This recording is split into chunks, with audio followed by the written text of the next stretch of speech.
喂，各位義工朋友，大家好啊！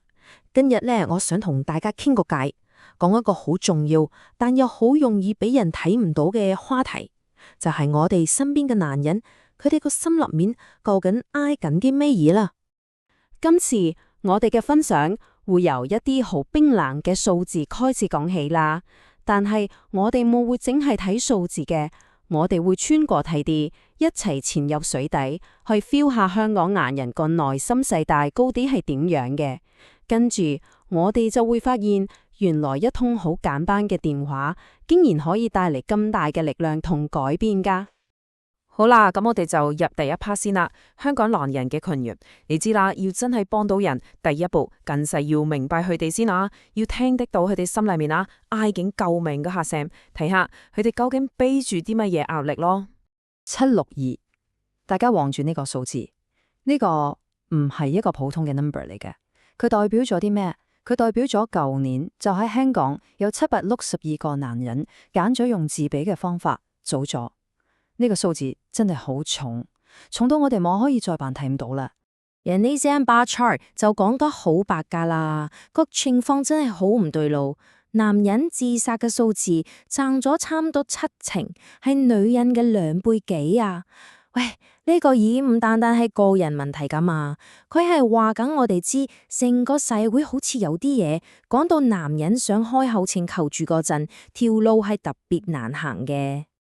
咁點解會改成咁嘅？啲數字背後究竟係咩嘢？壓到香港嘅男人連氣都唞唔到。好，而家我哋就一齊拆解下呢啲睇唔到但又實實在在嘅重擔啦。男兒有淚不輕彈呢句嘢，我相信大家都聽到大啦。佢就好似一個隱形嘅金剛箍咁，由細到大就箍實晒啲男人，個個都教俾地要認真，要頂形上，唔可以俾人睇到自己冧嘅一面。結果點？咪就係將所有痛苦、所有委屈、死忍爛忍咁嘥翻入入個心度咯。因為佢哋覺得一湧出嚟就等於認自己冇用，認自己係 loser 啊。尤其是香港呢個地方，啲男人通常要摸住2座大山。第一座就係要做經濟支柱，份工唔係正正為兩身㗎，直情係同佢哋嘅身份尊嚴掛鈎。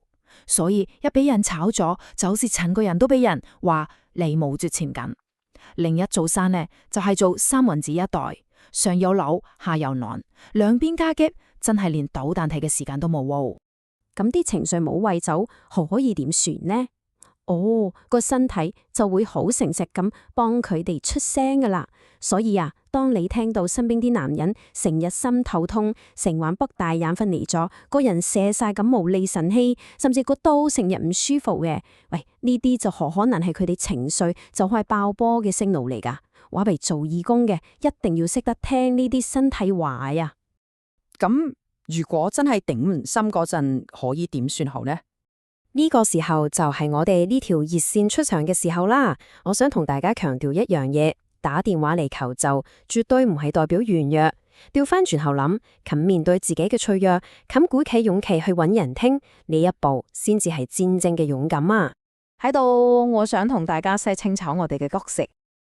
我哋做義工最緊要嘅任務，唔係要做專家幫佢哋 solve problem， 我哋唔係做呢啲嘅，亦都唔會需要做。我哋最大嘅價值係透過傾偈，俾到佢哋一份最真情嘅陪伴，等佢哋知道喺最黑最凍嘅時候，電話呢一邊總是有一個人很靜靜地聽佢講嘢噶。咁到底點樣先算係真正去聽呢？喂，聽嘢唔係淨係開住對我耳仔就得噶啦，佢其實係一門手藝，有得學有得練嘅。好，而家呢，我就同大家 share 幾個最 core 嘅心法啦。第一樣嘢。最 basic 嘅就係主動聆聽，呢個唔係淨係用耳仔聽聲啊，係要用心去感受。喺電話傾偈嘅，我哋又冇得點頭，又冇得眼神接觸，所以一啲好簡單嘅回應就變得好重要。好似簡單一句或者我聽緊啊，就已經話俾對方知，喂，我喺度噶，你唔係對住空氣講嘢噶。有時呢，靜一靜，俾個空間佢消化下，都係一種好好嘅陪伴，唔使曲住填滿每一秒鐘㗎。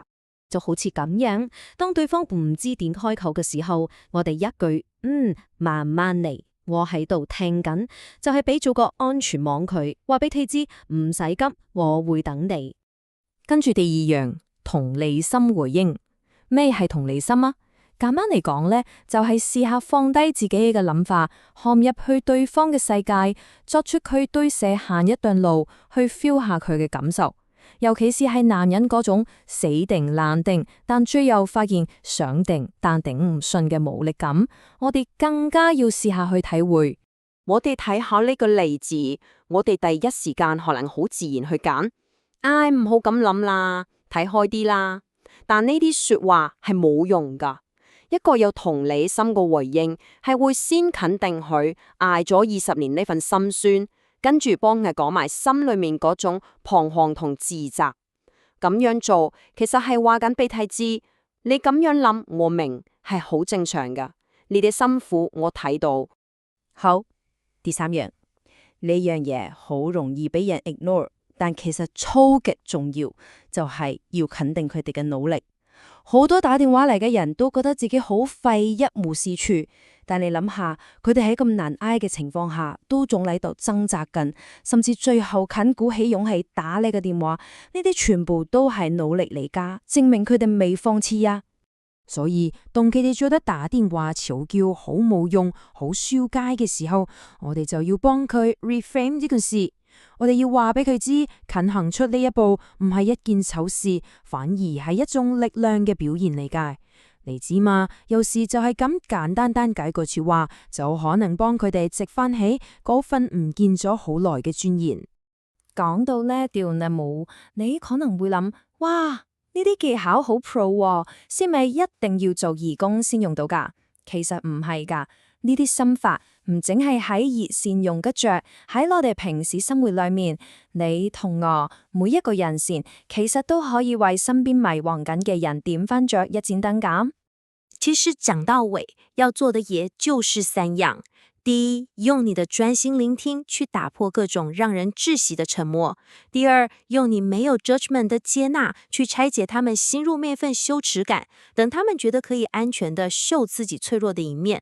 而最緊要的第3步，就是用你實在在的陪伴，話俾他們聽，他們不是得自己一個，幫他們趕走絕望。